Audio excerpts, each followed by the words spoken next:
Modulation, modulation समझा जाए। चलो भाई, ये बहुत महत्वपूर्ण पॉइंट मैं बोलने जा रहा हूं। मॉड्यूलन, मॉड्यूलन क्या है? देखो जनरली जो हम बोलते हैं, जैसे मैंने कहा कि क्या हाल है, ठीक है, मैंने बोला, तो मैंने जो बोला क्या हाल है, ये क्या है? मूल संदेश संकेत है। अब इसको क्या हुआ, ये रिसीव किया गया, इस आवाज को रिसीव किया गया और इसको क्या किया गया, ट्रांसड्यूसर के द्वारा इसको बदला गया, किसमें? विद्युतीय संकेत के रूप में बदला गया। किसके रूप में? चाहे विद्युत चुंबकीय तरंग के रूप में कह दीजिए, विद्युत चुंबकीय तरंग के रूप में बदला गया। इस विद्युत चुंबकीय तरंग की आवृत्ति इतनी अधिक नहीं होती है कि उसे बहुत दूर तक भेजा जा सके। जो हम बोलते हैं और यह जो विद्युत चुंबकीय तरंग के रूप में जो निकालता है, उसकी आवृत्ति इतना अधिक नहीं होता है कि उसे बहुत दूर तक भेजा जाता है। इसलिए इस मूल संदेश संकेत में उच्च आवृत्ति के तरंगों को अध्यारोपित करा दिया जाता है। क्या कराया जाता है? अध्यारोपित करा दिया जाता है, जिससे क्या होता है ना कि अगर मूल संदेश संकेत की आवृत्ति कम है, जैसे ऐसे समझ सकते हो, आपको आटा ले जाना है, आटा ले जाना है, तो आप किस पर ले जाते हो? कपार पर ले जाना आसान होगा या कैरियर पर? कैरियर पर, जाहिर सी बात है। तो कैरियर पर आपने रख दिया और ढोते आप चले गए, तो जहां जमा कीजिएगा कैरियर काट कर जमा कर दीजिएगा कि कैरियर हटाकर जमा कीजिएगा। तो जरा ध्यान दीजिए, कहा जाएगा कि जब मूल संदेश संकेतों को विद्युत चुंबकीय तरंगों के रूप में बदला जाता है तो उसकी आवृत्ति इतनी अधिक नहीं होती है कि उसे बहुत दूर तक प्रेषित किया जा सके। अतः उसमें उच्च आवृत्ति वाले तरंग को अध्यारोपित करा दिया जाता है, जिससे कि मूल संदेश संकेत को बहुत दूर तक प्रेषित किया जा सके। इस घटना को ही मॉड्यूलन कहते हैं। क्या कहते हैं? मॉड्यूलन कहते हैं। जब यह मूल संदेश संकेत अभिग्राही के पास पहुंचता है तो जो वाहक, जो आपने जो मिलाया है ना, उसको कहते हैं वाहक तरंग। क्या कहते हैं? इसको कहते हैं कैरियर वेव। कैरियर वेव, ढोने वाला वाहक तरंग।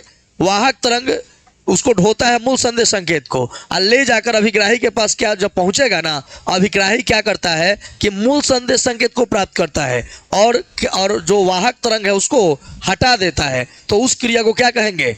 विमॉड्यूलन। क्या कहेंगे? जैसे मुझे भेजना है बहुत दूर तक, अमेरिका मुझे कोई तरंग भेजना है, तो जो मूल संदेश संकेत है उसको जब कन्वर्ट किया जाता है विद्युत चुंबकीय तरंग में, तो उसकी आवृत्ति इतना अधिक नहीं होता है कि आप बहुत दूर तक उसे भेज सके। इसके लिए क्या किया जाता है? इसके लिए उसके साथ उच्च आवृत्ति के तरंगों को अध्यारोपित करा दिया जाता है। उस उच्च तरंग के आवृत्ति को, उच्च आवृत्ति वाले तरंग को क्या कहते हैं? वाहक तरंग कहते हैं। क्या कहते हैं? मूल संदेश संकेत के साथ वाहक तरंगों का अध्यारोपण कराने की इस घटना को मॉड्यूलन कहते हैं। क्या कहते हैं? जब मूल संदेश संकेत अभिग्राही के पास पहुंचता है तो अभिग्राही मूल संदेश संकेतों को प्राप्त कर लेता है और वाहक तरंगों को अलग कर देता है। इस क्रिया को विमॉड्यूलन कहते हैं। क्या कहते हैं?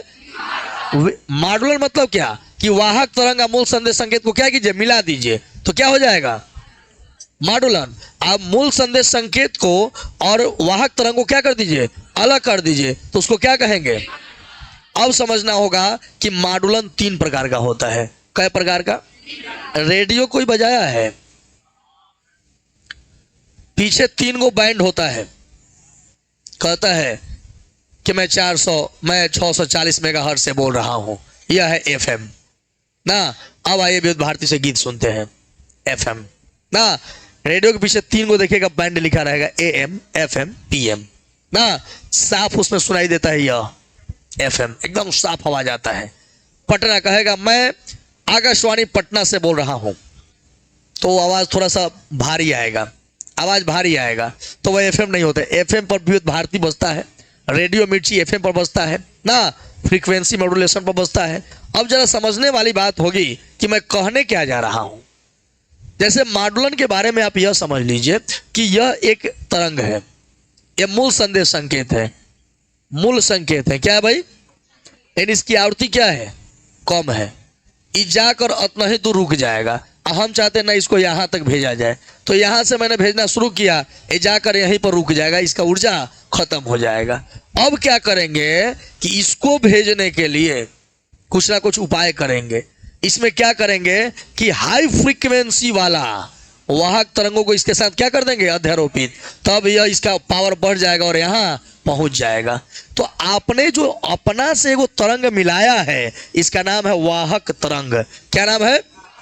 आया जो मूल के साथ वाहक तरंग को मिलाया है इस क्रिया का नाम है क्या, मॉड्यूलेशन, माडुलन। क्या कहेंगे? आज जैसे यहां पहुंचेगा अभिग्राही के पास, जैसे ही दोनों तरंग पहुंचेगा तो वाहक तरंग को क्या कर देगा, या छांट देगा और मूल संदेश संकेत को क्या कर लेगा, प्राप्त कर लेगा। या संकेत को प्राप्त करके उसे मूल संदेश के रूप में बदल देता है, ये अभिग्राही जो होता है। तो अगर वाहक तरंग को छांट दे तो यहाँ क्या होता है, विमाडुलन की क्रिया, और यहाँ क्या होता है, माडुलन की क्रिया। यह माडुलन की क्रिया 3 प्रकार का होता है। एक होता है एएम, आयाम माडुलन कहते हैं इसको। क्या कहते हैं? आयाम माडुलन। क्या नाम है? माडुलन। एक आता है आवृत्ति माडुलन, एफएम, आवृत्ति माडुलन। एक आता है कला माडुलन, फेज मॉड्यूलेशन, कला माडुलन। माडुलन कितने प्रकार के होते हैं, यहीं तक समझ कर लिखना, तब लगता है जारी करेंगे। तो ये तीसरा होता है, पहला आयाम माडुलन, दूसरा आवृत्ति माडुलन, तीसरा कहा जाएगा जब वाहक तरंगों का, जब वाहक तरंगों का आयाम मूल संदेश संकेत के अनुसार, आयाम के अनुसार बदलने लगता है तो उस प्रकार के माडुलन को क्या कहते हैं, आयाम माडुलन। और जब वाहक तरंगों की आवृत्ति मूल संदेश संकेत के, मूल संदेश तरंगों के आवृत्ति के अनुसार बदलता है तो उसको बोलते हैं क्या, आवृत्ति माडुलन। और जब वाहक तरंगों की कला मूल संदेश संकेत के कला के अनुसार बदलता है तो उसे कला माडुलन कहते हैं। मतलब यह जो है 3 प्रकार से बदलता है। जो वाहक तरंग हम भेजेंगे ना, ये 3 प्रकार से बदलेगा।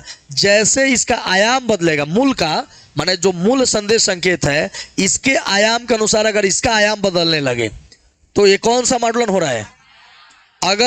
अगर मूल संदेश संकेत का आवृत्ति जैसे बदल रहा है वैसे ही इसका भी आवृत्ति बदलने लगे, या माने वाहक तरंग का आवृत्ति बदलने लगे तो उसका नाम क्या है, आवृत्ति माडुलन। अगर कला के अनुसार, अगर मूल संदेश संकेत के कला के अनुसार अगर वाहक तरंग का कला बदलने लगे तो उसका नाम क्या है, कला माडुलन।